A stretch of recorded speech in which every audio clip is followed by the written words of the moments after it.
Good morning, friends. Myself Bhumina Thakor. તો આપણે આપણા યુનિટ 10માં એસ વિભાગના તત્વો એમાં આપણે સમૂહ 1ના તત્વોની વાત કરી ગયા. હવે આપણે સમૂહ 2ના તત્વોના વિશે વાત કરીએ છીએ, જેમાં સમૂહ 2ના તત્વોને આપણે બીજા આલ્કલાઇન અર્થ ધાતુઓ તરીકે ઓળખીએ છીએ. તો આપણે આજે એના ભૌતિક ગુણધર્મો વિશે વાત કરવાની છે. તો સમૂહ 2ના તત્વોના ભૌતિક ગુણધર્મો. તો સામાન્ય રીતે તો એ જે ધાતુઓ છે એ ચાંદી જેવી સફેદ અને ચળકતી જોવા મળશે અને એ પોચી પણ હશે. એ જે આપણી સમૂહ 1ની આલ્કલી ધાતુઓ છે એના સાપેક્ષમાં કઠણ હશે, પણ એમ પોચી હશે.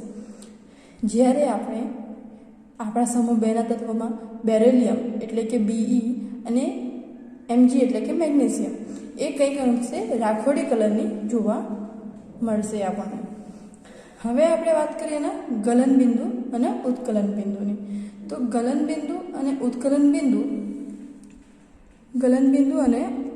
બિંદુ એ આલ્કલી ધાતુ કરતાં, જે આપણી સમૂહ 1ની જે ધાતુઓ છે આલ્કલી ધાતુઓ એના કરતાં ઊંચા હોય છે.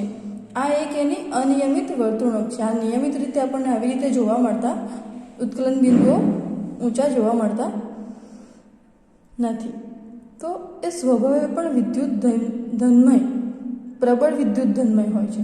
એનું કારણ છે એની આયનીકરણ એન્થાલ્પી છે એ નીચી હોય છે, એટલા માટે એ લોકો સ્વભાવે ખૂબ જ પ્રબળ વિદ્યુત ધનમય હોય છે. જ્યારે આપણે સમૂહમાં ઉપર એટલે કે બેરિલિયમથી નીચી તરફ એટલે કે Be તરફ આપણા સમૂહના તત્વો કયા કયા છે? Beryllium, magnesium, calcium, strontium, barium and radium. એના માટે શોર્ટકટ કયું તમને વૈભવ સરે આપી છે કે બેટા માંગે કાર એન્ડ સ્કૂટર, બાપ રોય. તો આ પ્રમાણે તમે આની યાદ રાખી શકો અને એકદમ સરળતાથી તત્વો લાઈનમાં લખી શકો એના માટે.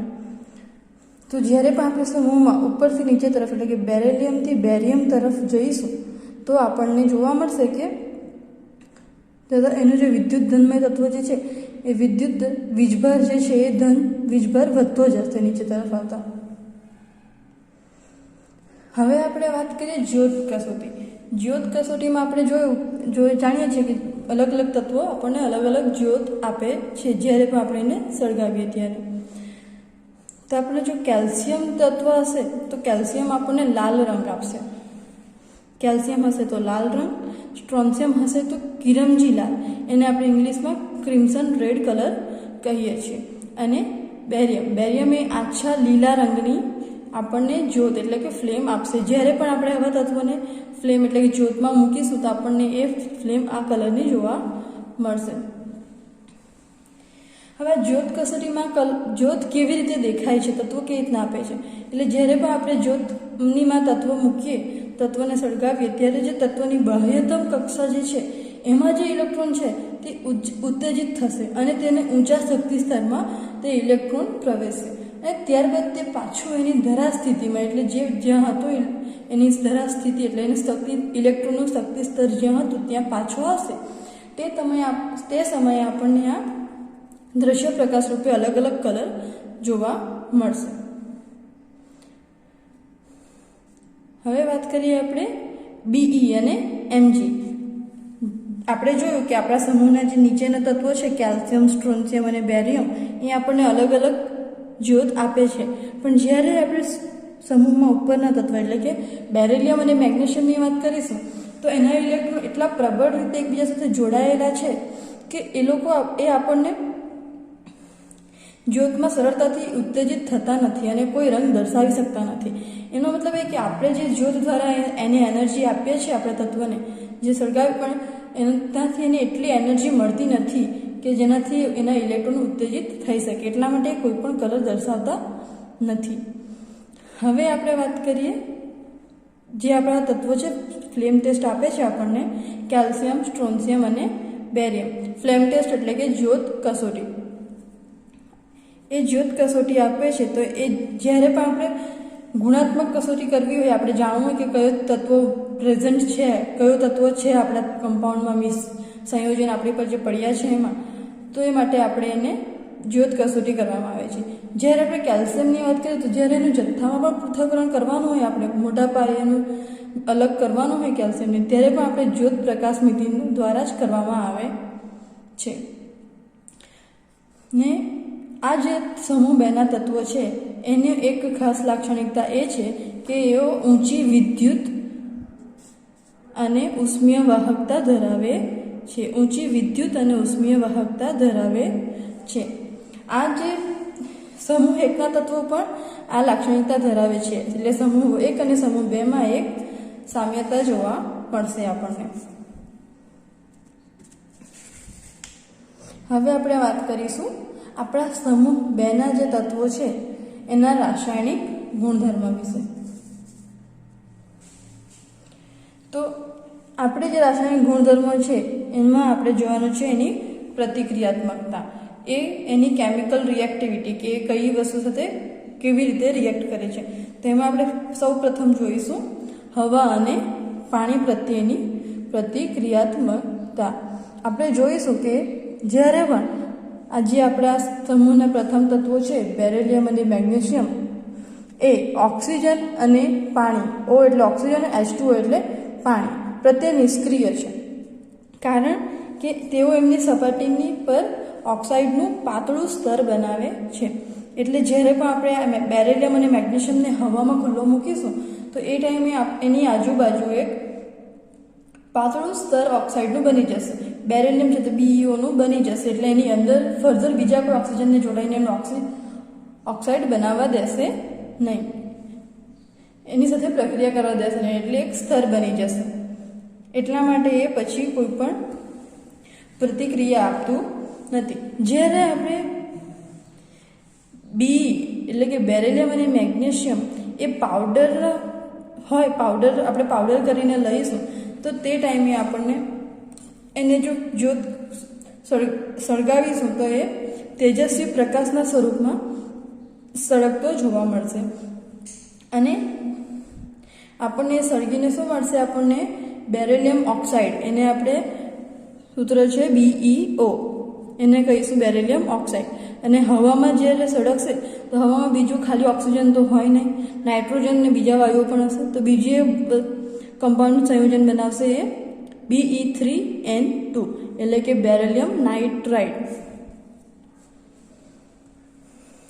તો આ વાત થઈ બેરિલિયમની.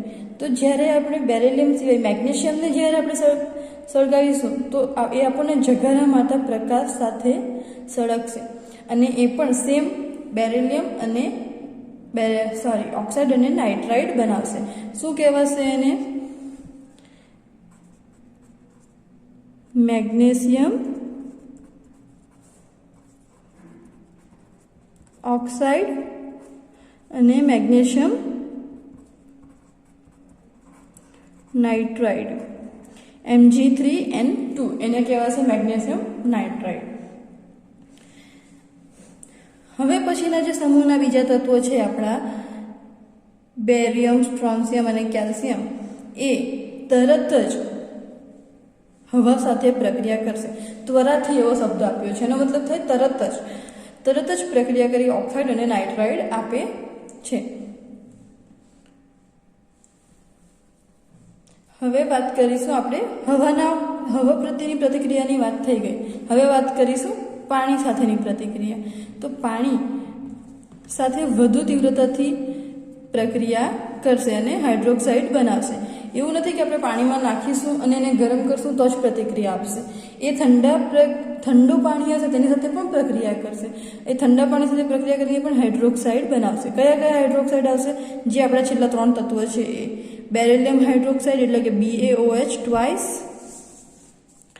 કેલ્શિયમ હાઇડ્રોક્સાઇડ એટલે કે CaOH twice and strontium hydroxide SrOH twice.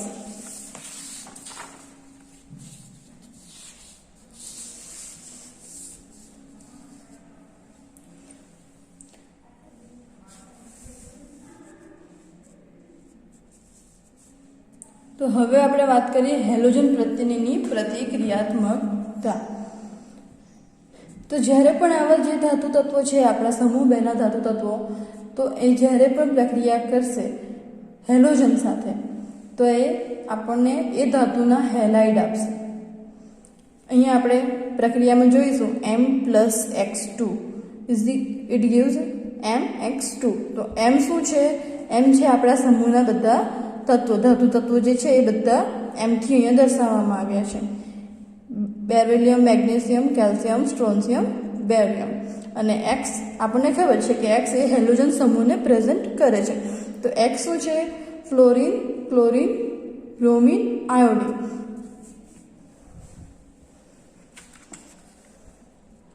હવે આપણને દરેક ધાતુના હેલાઇડ બનાવવા માટે એક જે NH4 twice BeF4 ammonium tetra fluoride beryllate એ બનાવવા માટે એનું જો આપણે ઉષ્મીય વિઘટન કરીશું NH4 twice BeF4 નું, તો આપણને BeF2 મળશે. બેરિલિયમનો હેલાઇડ બનાવવા માટે એનું ઉષ્મીય વિઘટન કરીને આપણે સરળતાથી બેરિલિયમ ફ્લોરાઇડ મેળવી શકીશું. F2 એટલે કે એને ફ્લોરાઇડ બોલાશે, ફ્લોરિનનું ફ્લોરાઇડ. હવે જ્યારે આપણે બેરિલિયમ ક્લોરાઇડ મેળવવું હોય BeCl2, તો આપણે એને સરળતાથી એનો જે ઓક્સાઇડ છે બેરિલિયમનો ઓક્સાઇડની પ્રક્રિયા કરીશું તો આપણને BeCl2 મળશે. તો આપણો જે બેરિલિયમનો ઓક્સાઇડ છે BeO, એને આપણે carbon plus Cl2, BeO plus C plus Cl2, C એટલે કે કાર્બન, એની સાથે પ્રક્રિયા કરીશું. કયા તાપમાને કરીશું? 600 થી 800 કેલ્વિન તાપમાને.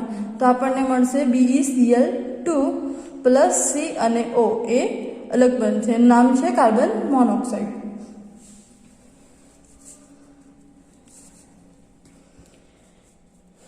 તો હવે ત્રીજું છે આપણા જે રાસાયણિક ગુણધર્મોમાં ત્રીજો પોઈન્ટ આપણને આપવામાં આવ્યો છે હાઇડ્રોજન પ્રત્યે પ્રતિક્રિયાત્મકતા.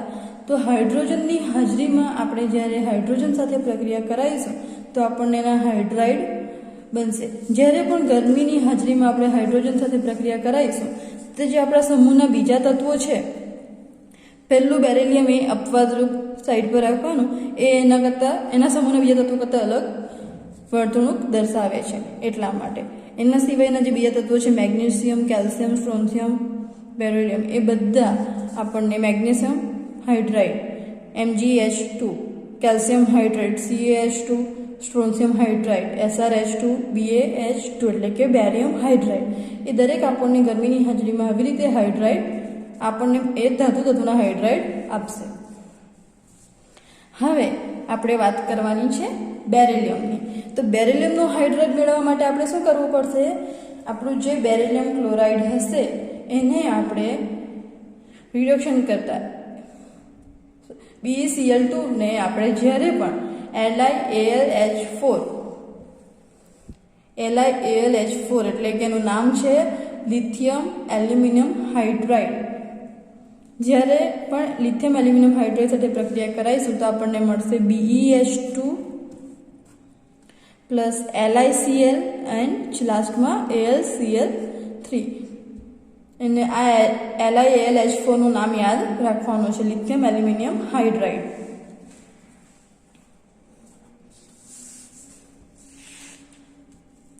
હવે આપણે વાત કરીએ એની એસિડ પ્રત્યેની પ્રતિક્રિયાત્મકતા વિશે. તો એસિડ જ્યારે પણ આપણો કોઈ પણ આપણા સમૂહ 2 ના તત્વો જ્યારે પણ કોઈ એસિડ સાથે પ્રક્રિયા કરશે તો H2 વાયુ મુક્ત કરશે, એટલે કે H2 એટલે કે ડાયહાઇડ્રોજન વાયુ મુક્ત કરશે. હવે M સ્ટેન્ડ્સ ફોર આપણા સમૂહના કોઈ પણ તત્વ, એમની જગ્યાએ આપણે કોઈ પણ તત્વ લઈ શકીએ. એની રિએક્શન આપણે બીજે જોઈએ. M+2HCl, HCl આપણો હાઇડ્રોક્લોરિક એસિડ આપણને ખબર છે. તો શું મળશે? MCl2 પ્લસ H2, આ H2 વાયુ મુક્ત થયો. હવે આપણા સમૂહમાં એમની જગ્યાએ આપણે અહીંયા રિએક્શન લીધી છે Mg, તો પણ Mg+2HCl, it gives MgCl2 plus H2. એના સિવાય આપણે કોઈ બીજું તત્વ લેવું હોય, કેલ્શિયમ લઈએ, calcium plus 2HCl, it gives CaCl2 plus H2. Calcium plus 2HCl, it gives CaCl2 plus H2. હવે આપણે જોઈએ રિડક્શન કરતા પ્રકૃતિ. તો આપણા જે સમૂહ છે એની રિડક્શન કરતા પ્રકૃતિ કેવી છે? તો એ પ્રબળ રિડક્શન કરતા છે. હવે રિડક્શન પોટેન્શિયલના મૂલ્યો જે છે એને વધુ ઋણ હોય છે એવું આપણા સમૂહના જે રિડક્શન પોટેન્શિયલના જે મૂલ્યો છે આપણા સમૂહના તત્વના એ વધુ ઋણ જોવા મળશે. અને જે આલ્કલી ધાતુ છે એટલે કે સમૂહ એકના જે તત્વો છે એ રિડક્શન કરતા તરીકેની શક્તિ જે છે એ વધુ છે. એટલે કે આપણા જે સમૂહ બેના જે તત્વો છે આલ્કલાઇન અર્ધ ધાતુઓ જે છે એની રિડક્શન કરતા તરીકેની શક્તિ આલ્કલી ધાતુઓની સાપેક્ષમાં ઓછી છે. હવે જ્યારે અન્ય જે આલ્કલાઇન અર્ધ ધાતુઓ છે એના કરતાં બેરિલિયમનું જે મૂલ્ય છે રિડક્શન પોટેન્શિયલનું એ ઋણ છે. એટલે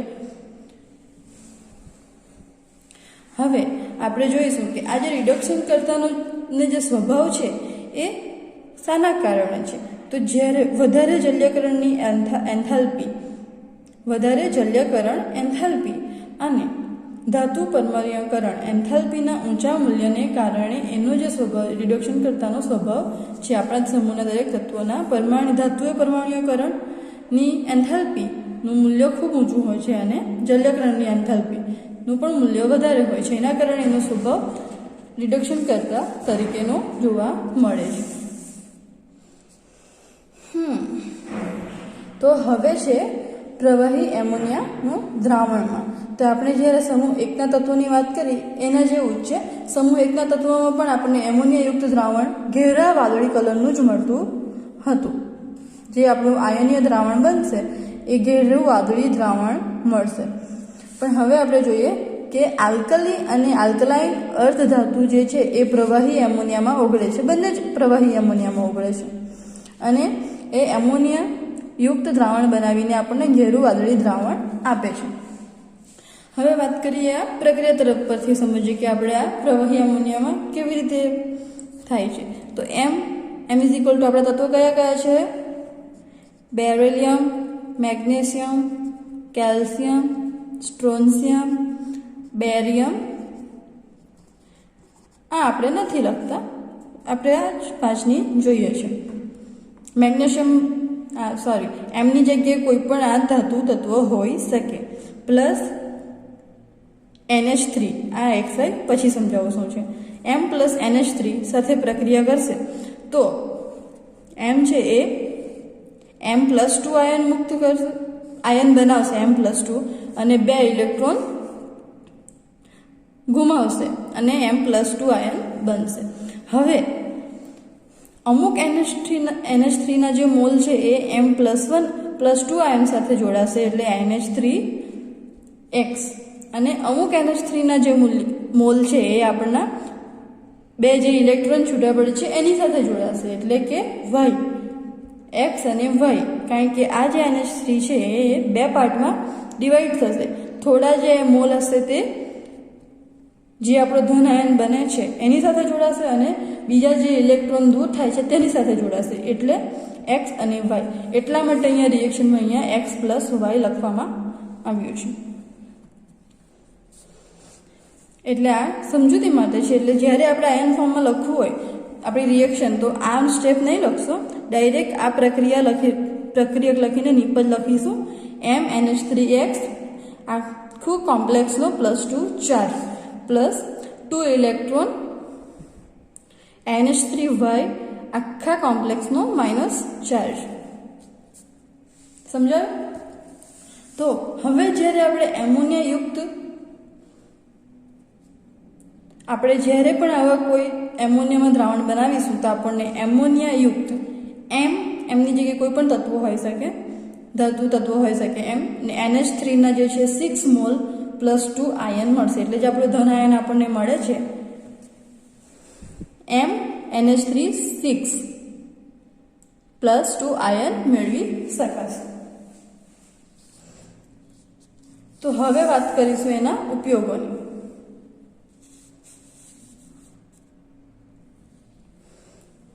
તો પહેલા તો આપણે બીઈની વાત કરીએ. તો બીઈ શું ક્યાં કામ આવે છે? જ્યારે પણ મિશ્ર ધાતુ બનાવવાની હોય ત્યારે બેરિલિયમ ઉપયોગ થાય છે.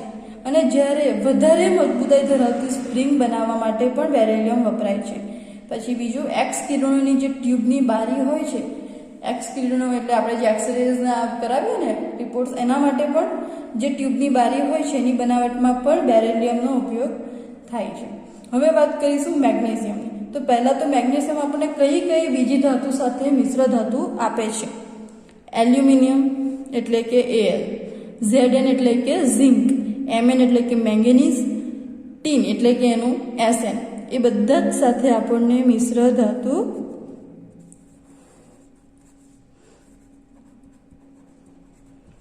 આપશે.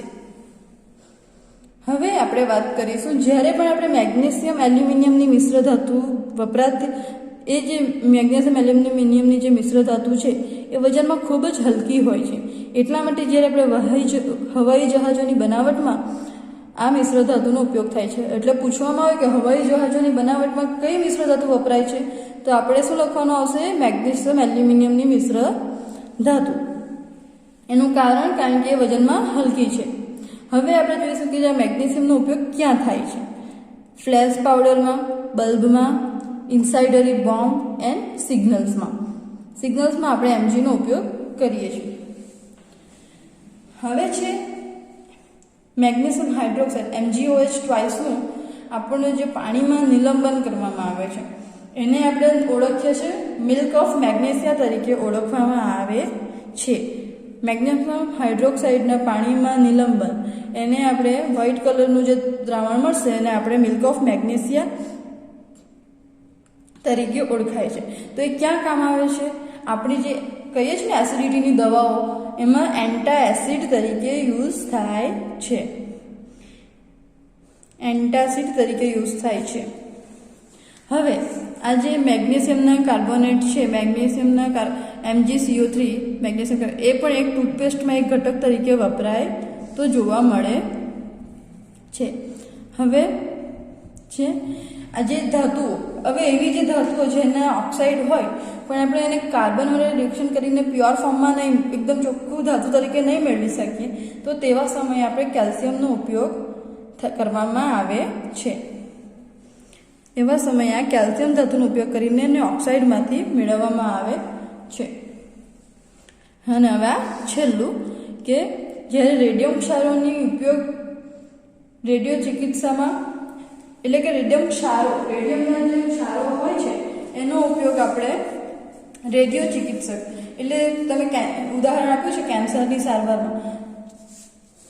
તો કેન્સરની સારવારમાં જ્યારે આપણે જોયું છે કે કેન્સર માટે આપણે કેવા હોય છે કીમોથેરાપી, તો એ કીમોથેરાપીમાં આવા જ રેડિયમના કિરણોનો જે ક્ષારો છે એનો આપણે ઉપયોગ કરીને દર્દીને સારવાર આપવામાં આવે છે. Thank you. આજના માટે આટલું જ. હવે આપણે આગલા વિડીયોમાં આલ્કલાઇન અર્ધધાતુઓના સંયોજનની સામાન્ય લાક્ષણિકતાઓ વિશે વાત કરીશું.